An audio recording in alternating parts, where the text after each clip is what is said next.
క్రైస్తలో దేవుని నామానికి స్తోత్రం కలుగుగాక. ప్రార్థన చేసుకుని వాక్య ధ్యానం నిమిషంలోనికి మనం వెళ్దాం. ప్రార్థన. పరిశుద్ధుడ, ప్రేమ కలిగిన ప్రియ పరలోకపు తండ్రి, మీ శ్రేష్టమైన ఉన్నతమైన నామమును బట్టి స్తుతి స్తోత్రమును చెల్లిస్తూ ఉన్నాం నాయన. ఇదిగో తండ్రి, ఈ సమయమందు మీ పాదాల దగ్గర ప్రార్థించుటకు మీరు చూపిన కృపా బాహుళ్యతను బట్టి స్తోత్రములు చెల్లిస్తూ ఉన్నాం. మాకు ఇచ్చిన ఈ జీవితంలో మీ సాక్షులుగాను, మీ నమ్మకమైన పనివారిగాను బ్రతుకుటకు మాకు ఇచ్చిన ఈ యొక్క అవకాశం బట్టి స్తోత్రం చెల్లిస్తూ ఉన్నాం. వాక్య ధ్యానంలోనికి వెళుతుండగా నీ పరలోకపు జ్ఞానము చేతలను నింపండి.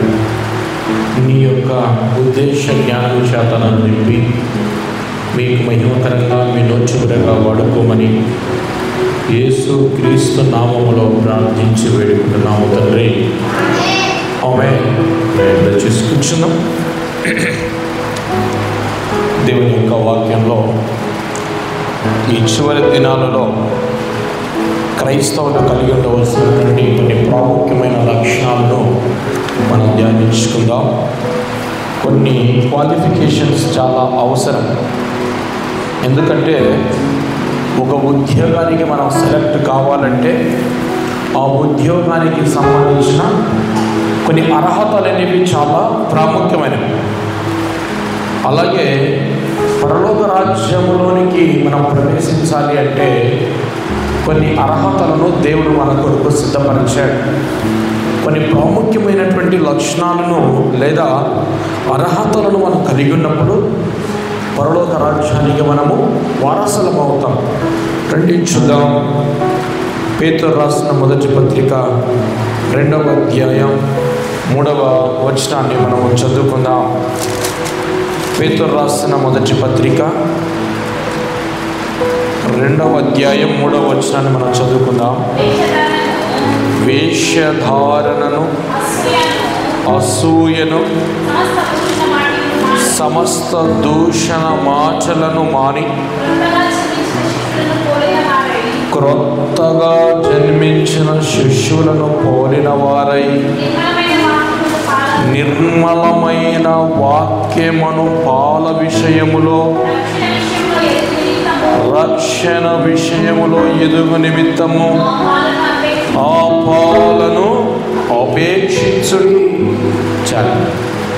చదువుకున్న లేఖన భాగాల్లో పేతురు మహాశయుడు రాస్తున్నటువంటి ఒక మంచి మాట ఏమిటంటే, దేవుని పిల్లలుగా ఈ అంత్య దినాలలో, ఈ చివరి గడియలలో బ్రతుకుతున్న మన జీవితాలలో శరీరములో ఏ విధంగా మనిషి ఎదుగుతున్నాడో, శరీరములో ఏ విధమైనటువంటి మార్పుల చేత మనిషి తల్లి గర్భములో పుట్టినప్పుడు ఎలాగ ఉన్నాడో 10 సంవత్సరాల తర్వాత అలాగే ఉండడం లేదు. ఏమవుతున్నాడు? మనిషి ఎదుగుతూ ఉన్నాడు. ఏం చేస్తున్నాడమ్మా? ఎదుగుతూ ఉన్నాడు. సంవత్సరం పిల్లోడు, 2 సంవత్సరాలు, 3 సంవత్సరాలు, 4 సంవత్సరాలు, 5 సంవత్సరాలు, 6 సంవత్సరాలు, ఇలా సంవత్సరం గడిచే కొద్ది పిల్లోనిలో అభివృద్ధి ఎదుగుతున్నది. కొన్ని చోట్ల ఎదుగుదల లేని పిల్లవారికి చక్కటి ఆహారం అందించుటకు ఐసిడిసి వారికి గవర్నమెంట్ కొన్ని పథకాలను ఇచ్చింది.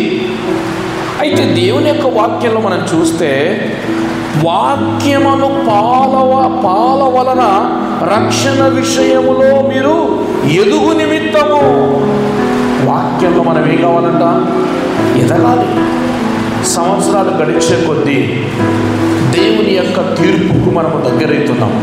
మన జీవితాల్లో సంవత్సరాలు గడిచే కొద్దీ, రోజులు దినములు గడిచే కొద్దీ దేవుని యొక్క రాకడకు మనం సిద్ధపడుతున్నాం అని దేవుని యొక్క వాక్యం మనకు గుర్తు చేస్తాం. దేవుని నమ్మిన పిల్లలుగా, దేవునిని ఎరిగిన పిల్లలుగా బాప్తిస్మమును తీసుకున్న దినము నుండి మరలా నీవు ప్రభు సన్నిధి చేరేంత వరకు వాక్యములో అనుదినము ఎదగాలి. వాక్యంలో మనం ఏం కావాలమ్మా? ఎదగాలి. వాక్యములో మనం ఎదగకపోతే ఎక్కడున్న వారు అక్కడే ఉంటే మనలో లోపం ఉన్నట్టు. కూర్చున్న పిల్లవాడు 5 ఏళ్ళు వచ్చినా 6 ఏళ్ళు వచ్చినా మనకి మాట రాలే, వాడి నడక రాలే, తినడం రాలే, చూడడం రాలేకపోతే ఆ పిల్లవాడిలో ఏమున్నట్టు? ఎదుగుదల లోపము ఉన్నట్టు. ఎదుగుదల లోపం ఉన్నప్పుడు ఏ విషయానికి మనం పనికిరా. ఎదుగుదల ఉన్నప్పుడు, ఎదుగుదల లోపం మనలో ఉన్నప్పుడు ఏ విషయంలో ముందుకు వెళ్ళలే. దేవుని యొక్క వాక్యం సెలవిస్తూ ఉంది, క్రైస్తవునిగా మొట్టమొదట రక్షణ పొందుకున్న నీ జీవితంలో జరగవలసిన దైవికమైన కార్యము వాక్యమును పాల విషయములో నీవు ఎదగాలి. వాక్యములో మనం ఎప్పుడైతే ఎదుగుతామో ఆటోమేటిక్గా ఎవరిలో ఎదుగుతున్నట్ట? మనము దేవునిలో ఎదుగుతా ఉన్నట్టు. వాక్యమై ఉన్న దేవుడు మన మధ్య అక్షర జ్ఞానముగా సంచరిస్తూ ఉన్న ఈ దినాలలో, కృపాయుగంలో బ్రతుకుచున్న ఈ దినాలలో, దేవుని యొక్క కృప మనకు సమీపం ఉన్న ఈ దినాలలో దేవుని యొక్క వాక్యంలో ఎదిగేవారుగా మనం ఉండాలి. వాక్యమే పరలోక రాజ్యానికి ఏం చూపిస్తుందట? దారి చూపిస్తుంది. వాక్యం అంటే ఏమిటి? పరలోక మార్గమునకు వెళ్ళే దారి. వాక్యం అంటే ఏమిటి? పరలోక రాజ్యమునకు వెళ్ళే ఒక దిక్సూచి. వాక్యం అంటే ఏమిటి? గమ్యము తెలియని వారికి గమ్యమును నిర్ణయించేది వాక్యమే. వాక్య ప్రాముఖ్యత క్రైస్తవ జీవితంలో చాలా విలువైనది, విశిష్టమైనది. వాక్య విషయంలో మనం ఎదగకపోతే, వాక్య విషయంలో మనము డెవలప్మెంట్ అవ్వకపోతే దేవుడు మనలో నివసింపడు. స్కూల్కి వెళ్ళిన పిల్లోడు నర్సరీకి పోయినోడు ఎట్టున్నాడో 10వ తరగతి వచ్చేసరికి అట్టే ఉన్నాడు అనుకో, వాడు చదివినా ఒకటే, చదవకపోయినా ఒకటే. రక్షణ విషయంలో నువ్వు రక్షించబడి దేవుని వాక్య విషయంలో ఎదగకపోతే నువ్వు రక్షించబడినా ఒకటే, రక్షించబడకపోయినా నీ ఒకటే. ఫలించకపోతే, వాక్యంలో నీవు ఫలించకపోతే దేవునికి అక్కర్లే. దేవుని ఉద్దేశాలు తెలపబడేది వాక్యంలోనే, దేవుని యొక్క చిత్తము తెలపబడేది వాక్యంలోనే. దేవుని యొక్క మనసులోని మాటలను, దేవుని యొక్క మనసులోని ఆలోచనలు ఒక మనిషికి తెలియజేసేది ఏదైనా ఉందంటే అది దేవుని వాక్యమే. దేవుని వాక్య విషయంలో మనము ఎదగకపోతే, దేవుని వాక్య విషయంలో మనం డెవలప్మెంట్ అవ్వకపోతే, ఈ అంత్య దినాలలో విస్తృతంగా దేవుని వాక్యము విత్తుతున్నప్పటికీ యాడెక్షన్ దొంగలానే ఉందంటే బహుశా మనకంటే పడిపోయిన పిండము గతి మేల ఉండొచ్చు. వాక్యంలో మనం ఎదగకపోతే, వాక్యంలో మనలో వాక్యము యొక్క ఆ బలమును, ఆ శక్తిని మనము స్వతంత్రించుకోకపోతే మనకంటే పడిపోయిన పిండము గతి మేలు. ప్రతి క్రైస్తవుడు వాక్యములో ఎదగాలి. మరొక మాట మనం చూస్తే కొలస్సీయులకు రాసిన పత్రిక 3వ అధ్యాయం 16వ వచనంలో ఇంకొక మాట మనకు అక్కడ పౌలు గారు రాస్తూ ఉన్నారు. చూద్దాం. కొలస్సీయులకు రాసిన పత్రిక 3వ అధ్యాయం 16వ వచనం. సంగీతములతోనూ కీర్తనలతోనూ ఆత్మ సంబంధమైన పద్యములతోనూ ఒకనికొకడు బోధించుచు, బుద్ధి చెప్పుచు, కృపా సహితముగా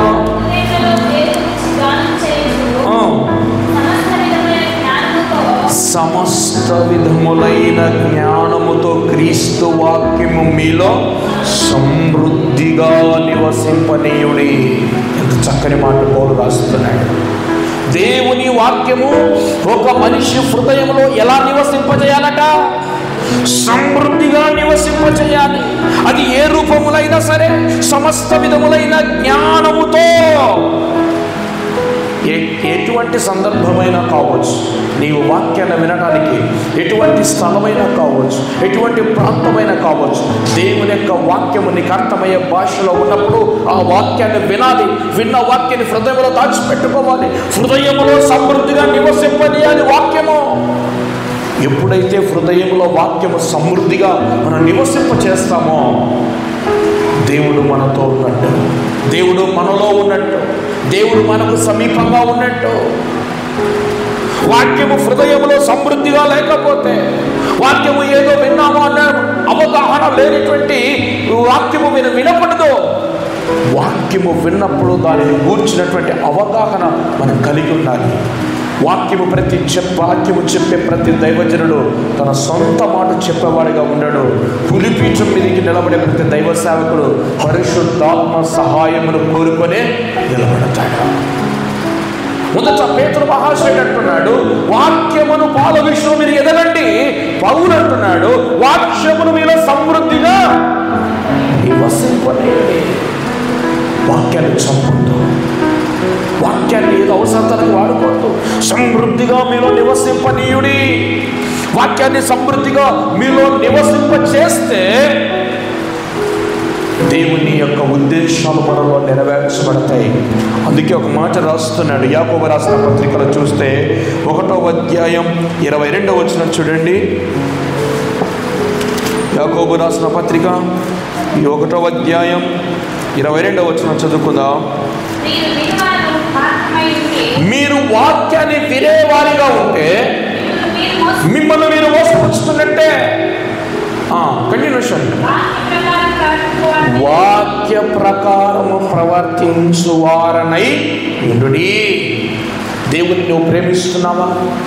దేవుని నువ్వు ఆరాధించాలనుకుంటున్నావా? దేవుని కొరికి లోకలను బ్రతకాలనుకుంటున్నావా?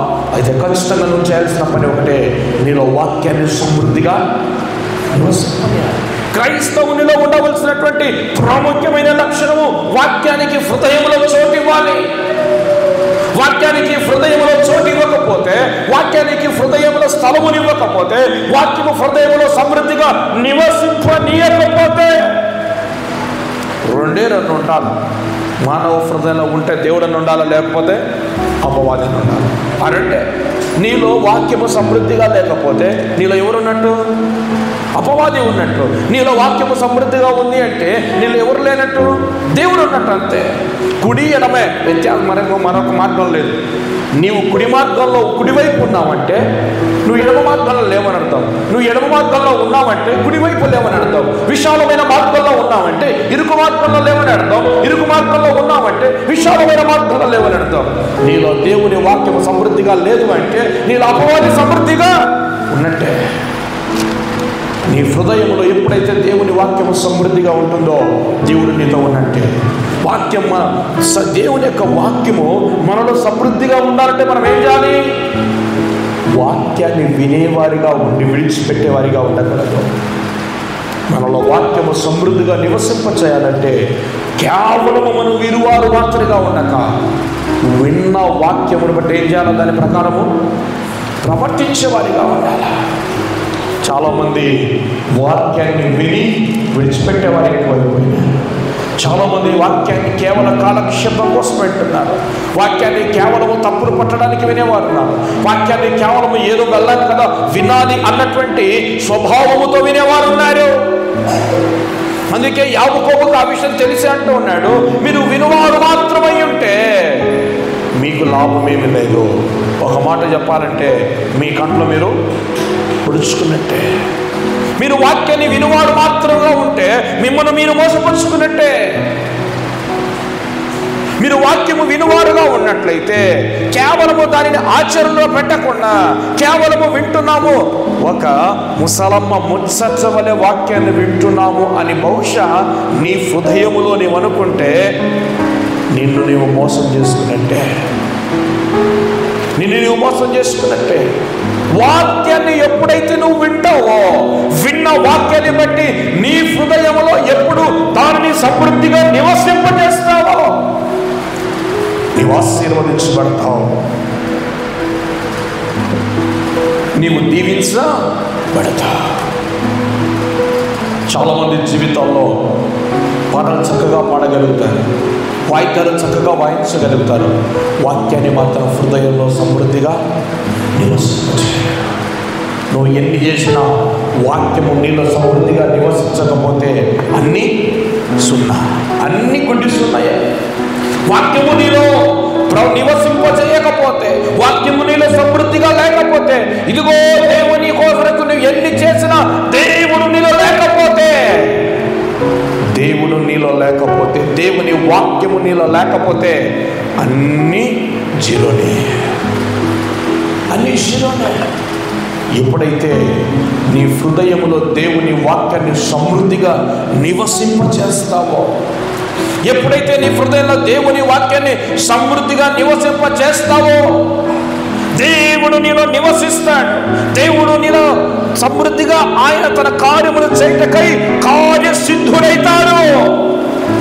ఈ అంత్య దినాలలో క్రైస్తవునిలో ఉండవలసిన ప్రధానమైనటువంటి క్వాలిఫికేషన్స్ ఏమిటంటే, వాక్యములో మనం ఎదగాలి, వాక్యము మనలో సమృద్ధిగా నివసింపగలగాలి. మూడవ విషయాన్ని మనం చూస్తే, తిమోతికి రాసిన మొదటి పత్రిక 2వ అధ్యాయం 1వ వచనంలో చూద్దాం. మరొక మాట అంటున్నాడు పౌలు గారు తిమోతికి రాస్తున్నటువంటి చివరి ఉత్తరం. బహుశా మాట మనం చూస్తూ ముందుకెళ్దాం. 1 తిమోతి 2వ అధ్యాయం 1వ వచనం చదువుకుందాం. మనము సంపూర్ణ భక్తియు మాన్యతయు కలిగి నెమ్మదిగాను సుఖముగాను బ్రతుకు నిమిత్తము అన్నిటికంటే మనుషులందరి కొరకును, రాజులందరి కొరకును, అధికారులందరి కొరకును విజ్ఞాపనలను, ప్రార్థనలను, యాచనలను, కృతజ్ఞతాస్తుతులు చేయవలనని హెచ్చరించుచున్నాను. ఏం చేయాలంట? ప్రార్థనా జీవితాన్ని కలిగి ఉండాలి. వాక్యాల్లో ఎదుగుచు, వాక్యము మనలో సమృద్ధిగా నివసింప చేయొచ్చు. ఏం చేయాలంట? ప్రార్థనా జీవితం. ఎప్పుడైతే నువ్వు ప్రార్థనా జీవితం కలిగి ఉంటావో, నీవు ఆశీర్వదించబడే వ్యక్తిగా, ఒక సూచికగా నువ్వు ఉంటావు. నీలో ప్రార్థనా జీవితం లేకపోతే, నీలో ప్రార్థన జీవితం నువ్వు కలిగి ఉండకపోతే, బహుశా దేవునికి నీకు మధ్య ఆ పరలోకపు సంబంధం ఉండలేము. బహుశా నీకు దేవునికి మధ్య ఉన్నటువంటి ఆ ఆత్మీయ బంధం ఉండదేమో. ప్రార్థన అనేది చాలా ప్రాముఖ్యమైనది క్రైస్తవ జీవితానికి. ఒక మాటలు చెప్పాలంటే, ఒక క్రైస్తవునికి ఊపిరి వంటిది ప్రార్థన జీవితమే. ప్రార్థన చేయకుండా ఏ క్రైస్తవుడైతే దేవుడు నాలో ఉన్నాడు అని చెబుతున్నాడో వాడు అబద్ధికుడే. దేవునితో సహవాసం లేకపోతే, దేవునితో ఇంటిమసి లేకపోతే, దేవునితో నీకు మధ్య అవినాభావ సంబంధము అనేటువంటి ప్రార్థనా జీవితం నీకు లేకపోతే, దేవుడు నీతో ఉంటాడు. ప్రార్థనా జీవితాన్ని కలిగి ఉండాలి. అందుకే చాలాసార్లు ప్రార్థన గురించి చెప్తూ, మెలకువ కలిగి ప్రార్థించండి, విసుకక నిత్యము ప్రార్థించండి. ప్రార్థనకున్న శక్తి బహు విలువైంది. ప్రార్థనకున్న శక్తి ఎంత గొప్పదంటే, ఒక మాటలు చెప్పాలంటే, దేవుని మనస్సును కూడా మార్చగలిగినది ప్రార్థనయే. నినివే పట్టణస్థులు వారి దోషం పోవడానికి, వారి కోపం పోవడానికి చేసిన పని ఏమిటి? ప్రార్థన చేశారు ప్రభు పాదాలు పట్టుకొని. యాకోబు దేవుడు ఆశీర్వదించడానికి చేసిన పని ఏమిటి? తెల్లవారుల ప్రార్థన జీవితమే. ఈరోజు నీ జీవితంలో ఆశీర్వదించబడలేకపోవటానికి కారణం, ఈరోజు నీ కుటుంబంలో దీవించబడలేకపోవటానికి కారణం, ఈరోజు నీ కుటుంబంలో నువ్వు అనుకున్నవి జరగకపోవడానికి కారణము ప్రార్థన లేకపోవటాయే. ప్రార్థనా జీవితం ఏ కుటుంబం అయితే కలిగి ఉంటుందో, ప్రార్థనా జీవితంలో ఏ కుటుంబం అయితే ఉంటుందో, ప్రార్థనా జీవితం ఏ యొక్క వ్యక్తి కలిగి ఉంటాడో, ఆ కుటుంబం ఆశీర్వదించబడుతుంది, ఆ కుటుంబము దీవించబడుతుంది, ఆ కుటుంబము దేవుడు తన మహిమార్థమై అనేక జనములను హెచ్చిస్తాడు. ప్రియ నా సహోదరి సహోదరుడా, ప్రార్థనా జీవితం నీలో ఉందా? ప్రార్థనా జీవితాన్ని నువ్వు కలిగి ఉన్నావా? ప్రార్థనా జీవితాన్ని నీ జీవితంలో కలిగి ఉన్నట్లయితే, ఇదిగో దేవుడు నిన్ను ఆశీర్వదించబోయే సమయము ఆసన్నమైంది. విసుకగా అలాగే ప్రార్థించు. నీ ప్రార్థనలో ఆపొద్దు. మెలకువగలిగి ప్రార్థించొద్దు, నీ ప్రార్థనలు ఆపొద్దు. ఎడతెగక ప్రార్థించు, నీ ప్రార్థనలు ఆపొద్దు. ఇదిగో నీ ప్రార్థనకు జవాబు వచ్చే సమయము ఆసన్నమైంది. ప్రార్థనను విడిచిపెట్టకు, ప్రార్థనా జీవితాన్ని నీవు విడిచిపెట్టకు. దేవుడు నీతో ఉన్నాడు, దేవుడు నీలో ఉన్నాడు. ప్రార్థన చేసేవారు 2-3 నా నామమున ఎక్కడ ఏకీభవించి ప్రార్థన చేస్తానో వారి మధ్య నేను ఉంటాను అన్న దేవుడు. ఇదిగో నువ్వు ప్రార్థన చేస్తున్నట్లయితే నీ దేవుడు నీతో ఉన్నాడు. నువ్వు ప్రార్థనాపరుడవైతే, నువ్వు ప్రార్థనాపరురాలవైతే ఎటువంటి సమస్యనైనా నీ జీవితంలో జయిస్తావు, ఎటువంటి రోగమునైనా నీవు జయిస్తావు, ఎటువంటి శోధనైనా నీవు జయిస్తావు. ప్రార్థనా జీవితంలో కరువైపోతే మనము అపవాదికి అవకాశం ఇచ్చిన వారమైతాం, అపవాది చేతిలో బానిసలుగా మారిపోతాం. అందుకే పాటలు పాడేవారిని బట్టి అపవాది భయపడదు, ప్రసంగాలు చేసేవారిని చూసి భయపడదు, పరిచర్యకు సహాయం చేసేవారిని చూసి భయపడదు, పరిచర్య మందిరంలో చేసేవారిని చూసి అపవాది భయపడదు. ఎవరైతే ప్రార్థనా పరుడు ఆ సంఘంలో ఉంటారో వారిని బట్టి అపవాది భయపడుతుంది.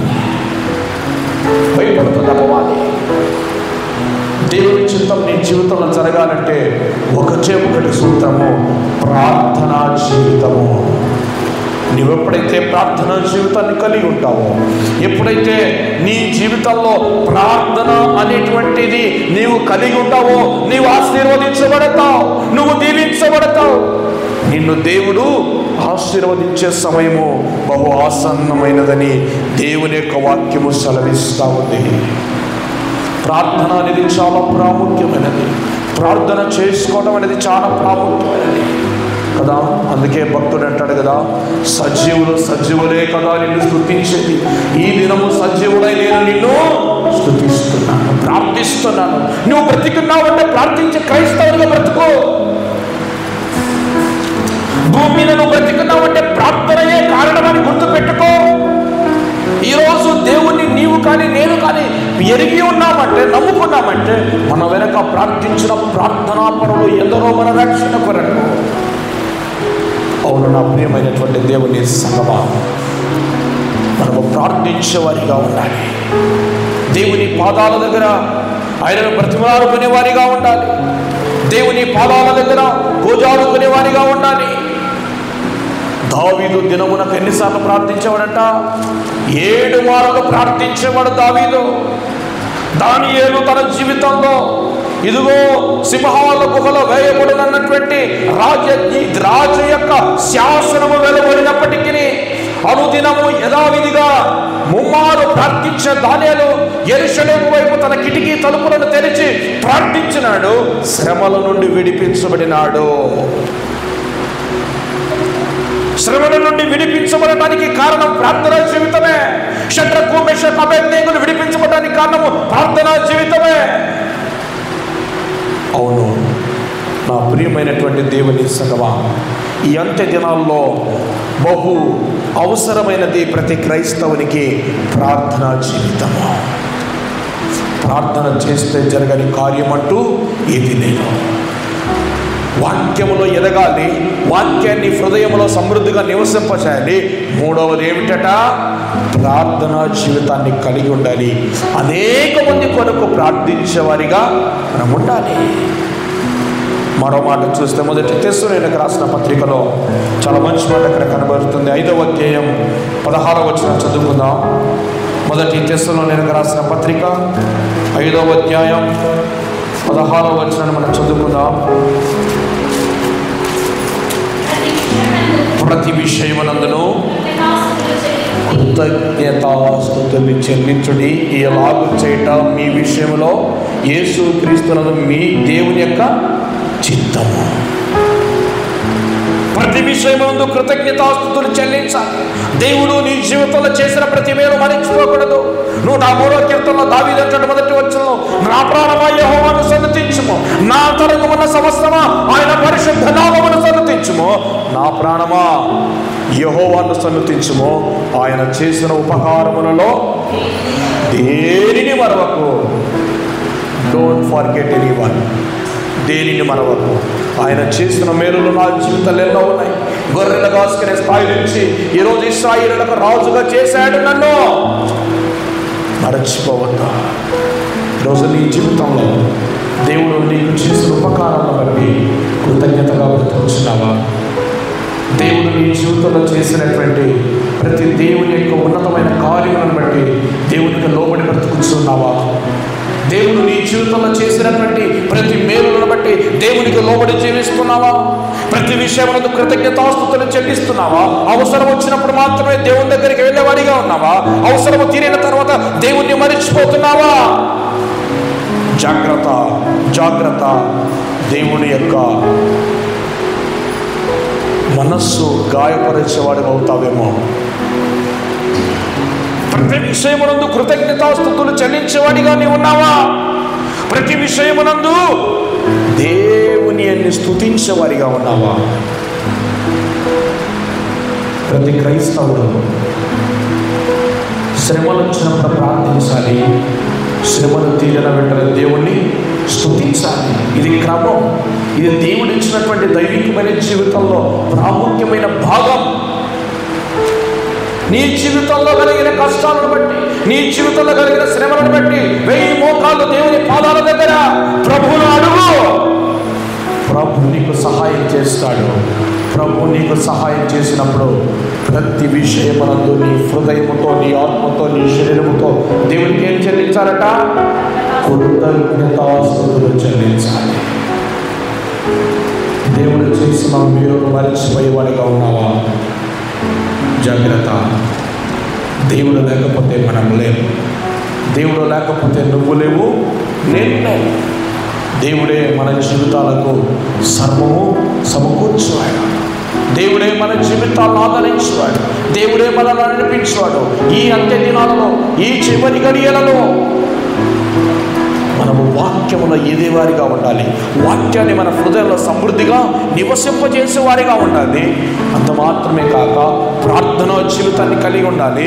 అంత మాత్రమే కాక దేవుడు చేసిన ప్రతి మేలులను బట్టి ఆయనకు కృతజ్ఞతాస్తుతులు చెల్లించేవారిగా మనం ఎప్పుడైతే ఉంటామో మనం ఆశీర్వదించబడతాం, మనము దీవించబడతాం. ఈ మాటలు ఆలోచిస్తున్నావు నా ప్రియ సహోదరి సహోదరుడా. దేవునికి నువ్వు కృతజ్ఞతగా బ్రతకగలిగితే, దేవునికి నీవు లోబడి బ్రతకగలిగితే, దేవుని యొక్క వాక్యాన్ని నీ జీవితంలో సమృద్ధిగా నివసింపనీయగలిగితే దేవుడు నీ ఉద్దేశాలన్నీ నెరవేరుస్తాడు. కనుక ఈ అంత్య దినాలలో దేవుని యొక్క ఉద్దేశం నెరవేర్చేవారిగా, దేవుని వాక్యాన్ని హృదయంలో సమృద్ధిగా నివసింపజేసుకునేవారిగా, వాక్యములో ఎదుగుచు ప్రార్థనా జీవితాన్ని కలిగి ప్రతి విషయంలో దేవునికి కృతజ్ఞతాస్తుతులు చెల్లించేవారిగా మన జీవితాన్ని కొనసాగించాలి. ఇట్టి జీవితాన్ని కలిగిన వారిని దేవుడు నిండుగా దండిగా బహుగా ఆశీర్వదిస్తాడు. కాబట్టి మీ జీవితంలో ప్రభుతో సహవాసం కలిగి ఉన్న మీరు వాక్యాన్ని ఎదుగుచు, వాక్యాన్ని మీలో సమృద్ధిగా నివసింపజేస్తూ ప్రార్థనా జీవితాన్ని కలిగి దేవుడు చేసిన మేలులన్నిటిని బట్టి కృతజ్ఞులై బ్రతికిచే మీరు ధన్యులు. కనుక ఈ విధంగా బ్రతుకుటకు దేవుడు మనకు కృపను దయచేయుగాక. ఆమేన్. కళ్ళు ఉంచుదాం, కళ్ళు మూసుకొని ప్రార్థన చేసుకుందాం. పరిశుద్ధుడా, ప్రేమ కలిగిన ప్రియ పరలోకపు తండ్రి, మీ పరిశుద్ధమైన శ్రేష్టమైన నామమును బట్టి వేలాది వందనాలు కృతజ్ఞతాస్తుతులు చెల్లిస్తూ ఉన్నాం దేవా. ఇంతవరకు నైనా దీనుడైన నన్ను నిలవబెట్టి మీ కృప చేత నన్ను బలపరిచి మీ వాక్యము చేత నన్ను నిలబెట్టినా, మీ వాక్యము చేత నన్ను వాడుకున్నందుకు స్తోత్రాలు. మీ చివరగా వాడుకున్నందుకు స్తోత్రాలు. ఈ అంత్య దినాలలో, ఈ చివరి గడియలలో మేము ఎలా ఉండాలో మాకు బోధించినందుకు స్తోత్రములు తండ్రి. అయ్యా, మేము వాక్యములు ఎదుగువారిగాను, వాక్యాన్ని మాలో సమృద్ధిగా నివసింపజేసుకునే వారిగాను, ఇదిగో ప్రార్థనా జీవితం కలిగిన వారిగాను, ఇదిగో కృతజ్ఞత జీవితం కలిగిన వారిగాను ఉండటకు కృపను చూపమని వేడుకొనుచున్నాను. ఈ మాటలైతే ఎందరైతే వింటున్నారో రెండు బహుగా మీరు ఆశీర్వదించమని వేడుకుంటున్నాను. నాలో, మాలో, మా జీవితాల్లో సంపూర్ణ మీ చిత్తము నెరవేర్చుకున్నట్లుగా మీరు కృప చూపమని వేడుకొనొచ్చు. సమస్త ఘనత, మహిమ, ప్రభావమును మీకు ఆరోపించవచ్చు. యేసు క్రీస్తు నామములో ప్రార్థించి అడిగి వేడుకుంటున్నాము తండ్రి. ఆమేన్.